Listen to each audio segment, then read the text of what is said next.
morning everybody. New week begins again today. It is the 30th of May, 10:30 my time in the morning. So it's time to go over the the trades that we're in and have a look at some opportunities that we can possibly pick out, hopefully this week or the next one coming from the markets. So EURGBP, as you're obviously aware if you've been following it, we've been holding the trade since the bottom down here. We've taken profits along the way at TP1 and TP2. I've still got my runner left open, stop losses above this swing low here. We've gone up, we made a higher high, we came down, made a higher low. We've moved back up in price again, but we failed to make another higher high. We did touch in this supply zone, which was TP2. Now, if we continue to make a higher low here and it looks like bullish structure can continue, then we might get a push up and break the supply zone and go towards TP3 on the next one. The only thing I hope we don't do is create an M and then break through and go down, and that's what will bring an end to our bullish trade trend. But if you look on both euro pairs, that seems to be the trend. It looks like we've had a little double top and we're creating an M formation. So yeah, just continuing to hold on EURGBP and watching the trend play out this week, and then we can go from there, whether to close the rest of the position or let it run to TP3. So with that one, we'll move to GBPJPY. And I'm currently still holding a sell on this pair. When we came back up into the supply last time, we've moved down, but it looks like we're in a little bit of consolidation here. It's possible that we might just trade in this range to TP1 from where the entry was. As you can see, price broke down, we broke through the demand. We hit this lower demand zone here, which was the previous resistance zone, which was broken. We've come back up and we've hit the supply where we sold from, but price is just consolidating at the moment sideways. So there's not much trend action going on. But if we can break lower through here and reach TP1, then I'll close my full position on this one. Just because there's not much movement going on, and then I'll wait. If it does move below, I might leave a runner, close probably about 70%, 75%, and leave a little runner going, because as I said previously, my main aim was to buy from down here, but it depends whether we'll get there or not. So yeah, so let's wait and see on GJ. We're still in some profit, so it's not a big issue. I think we're over 1-to-1 profit already. So yeah, we'll watch this week to see what happens, and see if we continue just moving sideways, or we do get a breakout in either direction for the continuation of the move. So with that one, we'll move to EURAUD, and as I was saying, like EURGBP, we've had this sort of M formation, double top. The highs have been lower, so we haven't managed to make a higher high. So yeah, it's seeing this week whether the levels hold here. If today's candle finishes like a 50% candle here, or a doji, then I might look to buy here, possibly with a little bit of a bigger stop loss to move up if this level holds. So I'll keep watching over the next few days, because I missed this one last time. So yeah, I wouldn't mind joining the trend if the trend is going to continue. But as you can see, the moving average is providing some dynamic resistance there, and we've closed below it multiple times. So if we gather some support here at this zone, then I wouldn't mind taking a buy over the next day or two. So I'll probably keep watch on that one, and I'll update you whether I take a position or not. GBPUSD next, and I was telling someone that commented on one of my videos that I just don't have limits placed, because as I was saying, when price is moving down here, I thought we're definitely going to touch this demand zone and then look to gather support and move back up again. I think it was either on this I think it was this little consolidation gather of supply here, and he thought I was tagged in, but I wasn't, because I actually wait for the candle to close at this zone and then I enter. But I wish I had a limit set, because if you can see, price tagged it and we've moved up 480 pips. So When I gave this position out, if you did have a limit set or you did catch it when it hit that zone, well done, because it's a nice reversal there. USD is looking a bit weaker.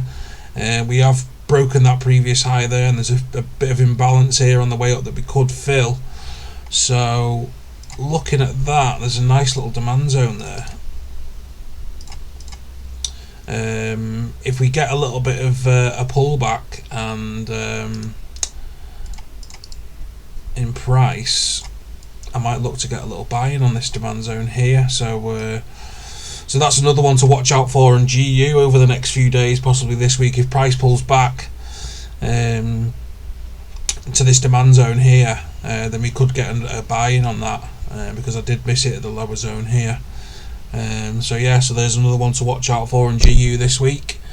So with that, we'll move to EURUSD, and again, as I was saying, the euro pairs have moved up nicely. This is a little bit different because it's the inverse correlation to the US dollar. I was looking for price to pull back on this broken zone here, which was previous resistance to get a buy on. We didn't quite come back down, so I've not got a trade open on this one.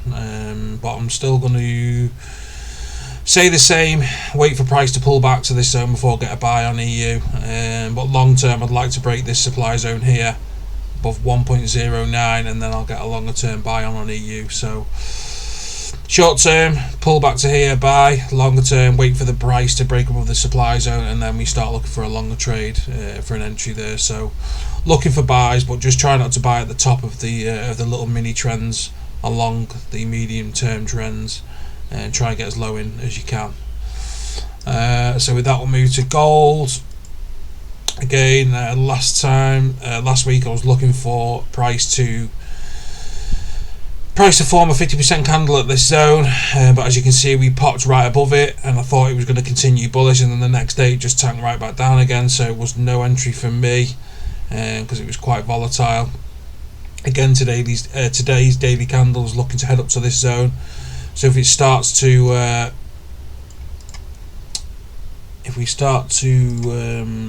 find some resistance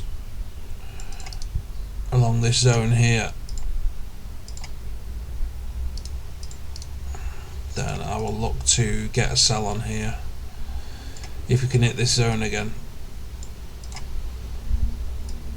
I'll look for a sell on down there, because hopefully the moving average will provide some dynamic resistance as well. So here's another setup to look for on gold, but be careful, because if DXY, the dollar, does go weak, then this could continue moving up, and then if so, I'll look for a sell possibly in this bigger supply zone here, possibly for a move back down, because DXY has been extremely bullish, but it's been well overbought. So if it's just a pullback and DXY doesn't go weak, medium to long term, then these will all just be pullbacks, and then DXY gets stronger again. We could see some further continuation downwards. So just be careful on gold what you're watching out for over the next week or so. Long term, looking for a buy lower, a lower price down here for another push back up to break new all-time highs again. So with that one, we'll move to Bitcoin, and it's consolidating along this zone still, as you can see here. There's some vague wedge, but today's candle looks extremely bullish. We've had 3 bullish candles in a row, which is more than we've seen since the 12th of May when we had 3 here, and then we just consolidated ever since. Wow, looks to be really pushing. Looks like it's pushing out currently, trading over 30,000 at this second as I do this video. So as you will all be aware, if you watched my last video, and I did a post I think a couple of days ago, yesterday or the day before, I'm holding a small buy on Bitcoin. It looks like it's just going into profit right now. If it does respect this wedge, then we could see some more consolidation to the side, but hopefully we get that breakout coming soon, and then we start seeing some more bullish structure form, and hopefully we get a trend change, because I know that's what everybody's looking for. I mean, obviously cheaper prices would be nice, so we could buy some more BTC to hold, but as a trading aspect, this is what I'm doing here. I'd like my trade to go into profit. So I'm continuing to hold this long until we see some clearer direction after this consolidation move around the 29 to 30,000 mark. So that's it for this week, everybody. As I say, the trades that we're still in, we're still holding and watching out for. There's some setups that you could look to enter over this week, possibly on the other pairs like GU, gold, and we're holding GJ, we're holding EG. EURAUD, sorry, was the other pair that we could look to get a buy-in from at that level. So I hope everyone has a good trading week, and I will see you again next week. Cheers, everyone. Ta-ra.